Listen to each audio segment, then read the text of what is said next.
Animal proteins versus vegetable proteins.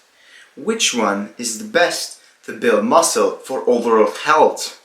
This question is really debated in the fitness community, and there are two sides of the things, because overall one of them is a bit better than the other, but the other one instead is a bit better for the overall environment. Now we're thinking, should I consume the one that gives me quicker results, or should I consume the one it's more sustainable, better for the planet? All in all, it's up to you. I just will give you the facts.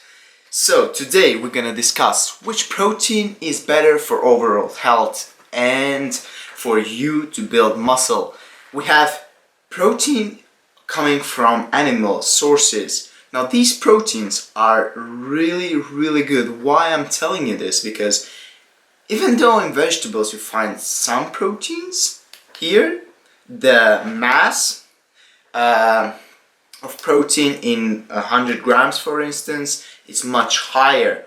Also, a really crucial thing when it comes down to health, if you're choosing healthy, sustainable sources of meat, then all those vitamins that are consumed by that chicken, cow, pork, fish, wherever, those micronutrients coming from vegetables, they are processed and they are inside the good quality meat. Now this is not the same when it's a farm raised, because farm raised animals are usually fed with corn, unsustainable corn, or genetically modified corn, or soy, which you see when it comes in your body, again, will not be beneficial, because we will start to grow in a way as the animals will do as well, so they will get fat.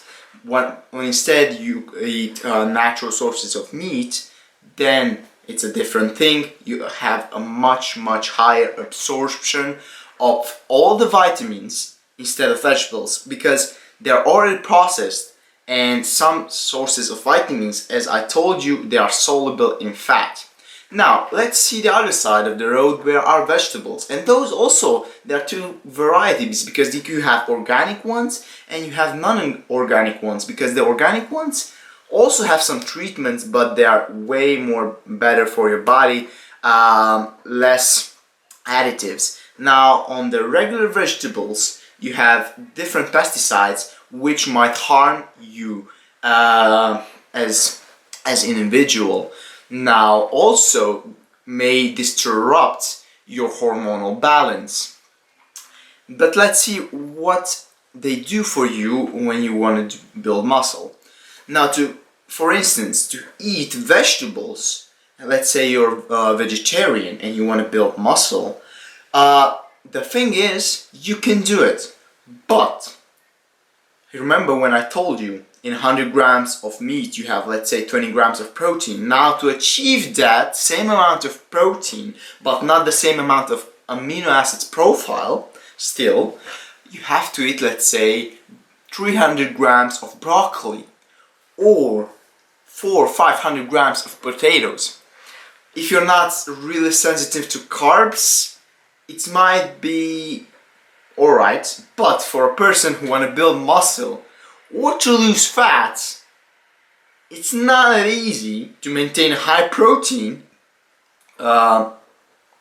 with vegetables only, because you see, you have to eat a lot of carbs, and like to really eat a lot of vegetables and to have that high amount of protein, no matter if you're choosing the highest vegetable sources which have the highest amount of protein in them, you will have also lots of fiber. Now the problem with fiber, when you have really a lot of it in your system, then you know the issue is when you go to the bathroom you will keep going, because yeah, that's not a really good thing to do. Now if you ask me, I would say I prefer the natural sources of meat proteins. They are way easier to digest, easier to access. We can get way more protein in you. But one thing you might consider as well is the amount. If you're trying to lose weight, it's good to combine the two, because some proteins from vegetables have a different profile of amino acids.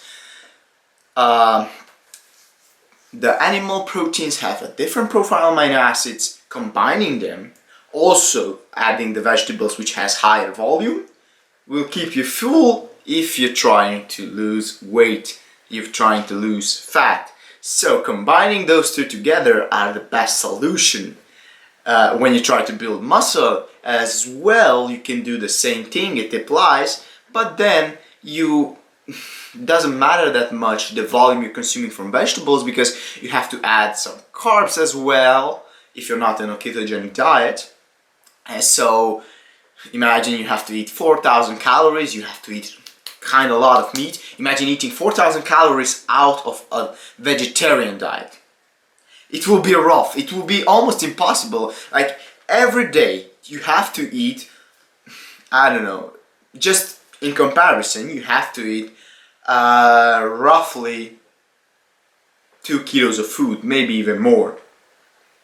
Way more, I guess. I don't know, I never did it, but it's more. And even in a normal diet, 4,000 calories a day, rough. Now do it on a vegetarian style, way more difficult. So these are my take-ons on these topics. If you enjoyed it, please let me know in the comment section below, and smash that thumbs up button if you're something into it. And with all of that, guys, I think see you at the next vlog. Promise it will be faster than the last upload. Bye!